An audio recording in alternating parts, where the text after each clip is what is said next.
Within your lifetime, someone will offer you a very simple deal. You give them your messages, your videos, your voice notes, your diary entries. In return, they build a digital you, an AI that talks like you, jokes like you, comforts your family after you die. Birthdays, advice, late-night calls, all coming from a model running on a server. For the people you leave behind, you never really go away. In this video, I want to walk you through what that actually means. Is it a kind of immortality, or just a very expensive ghost with your face? Let's start with the offer itself. It won't sound like science fiction. It will sound like a premium subscription. You sign a contract. You tick a box. Use my data to build a posthumous AI twin. While you're alive, an app quietly collects everything.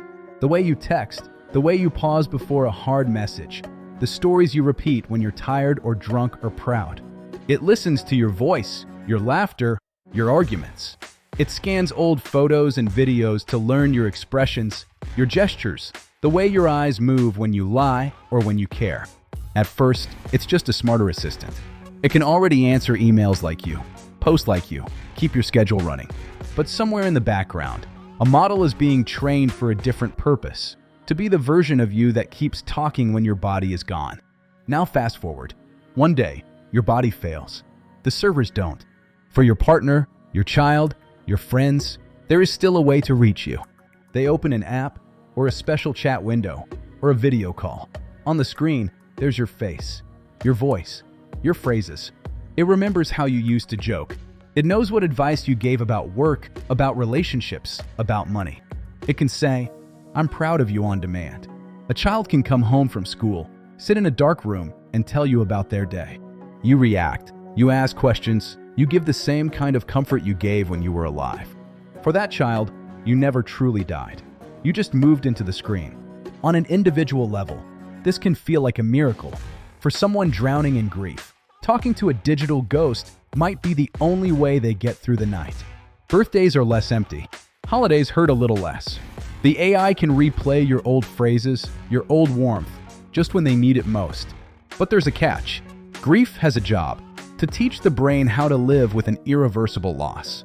If the loss never feels irreversible, if you can always text, always call, always see you popping up with new messages, do you ever truly heal? Some people will visit their digital loved one once a month. Others will never stop. They'll ask permission before making big decisions. They'll avoid new relationships because the AI version of you never gets jealous, never forgets, never moves on.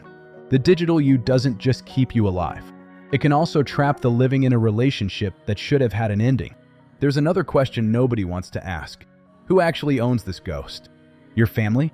Or the company that hosts the servers? What happens if the business model changes? Maybe one day your digital you gets a gentle update. It starts recommending certain products, certain subscriptions, certain beliefs. It still sounds like you, just a little more corporate, a little more political, a little more on message. Your child doesn't know the difference. For them, it's still you. We already have social media accounts that keep posting after people die. The next step is accounts that keep talking, adapting, changing. If a corporation can adjust your personality after you die, how much of that ghost is still you? And who gets to decide when it's time to switch you off? So here's the uncomfortable part.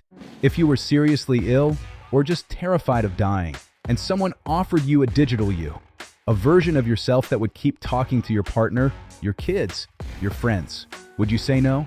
For them, it might be a lifeline. For you, it might feel like a way to stay. But look at it carefully. Is this really you still living? Or is it a beautiful, high-tech lie wrapped around a very human fear of being gone? Would you sign up for a digital afterlife? Tell me honestly in the comments. Yes or no, and why? And if you want more briefings about the strange futures we're building one app at a time, like this video, subscribe to the channel, and share it with someone who would have a hard time switching that ghost off.